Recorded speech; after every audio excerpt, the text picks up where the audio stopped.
إن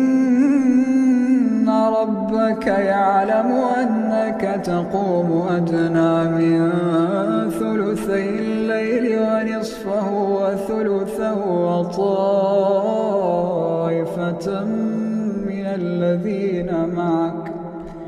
وطائفة